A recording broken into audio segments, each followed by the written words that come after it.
Road traffic accident is a burning problem. Nowadays, we are looking that majority of our patients who are from the middle class and the lower middle class, and that too in their prime age, are involved in any type of road traffic accident.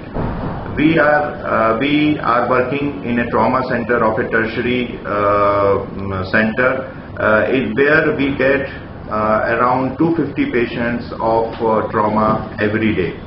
We conducted a study in our trauma center in which we studied around 150 patients of road traffic accident. We try to correlate the personality traits of these patients with the nature of injury, the type of injury, and the severity of injury. We also studied the personality traits of their family members, because it is said that the personality traits are not abnormal. These personality traits are present in every person. These are the traits which determine our personality. So these personality traits not only depend on the genetic factors but also are determined by the environmental factors.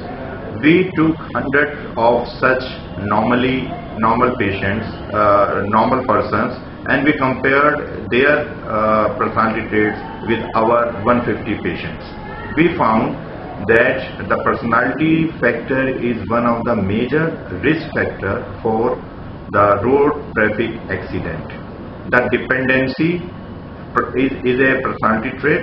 The anxious patients are more prone for a road traffic accident. We found that about 40% of all the patients who are admitted got injury, more than one injury involving one bone, two bones, and or more systems involved in these patients.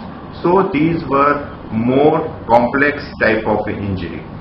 We have also seen that 30% of our patients showed a very important personality trait, that is dependence.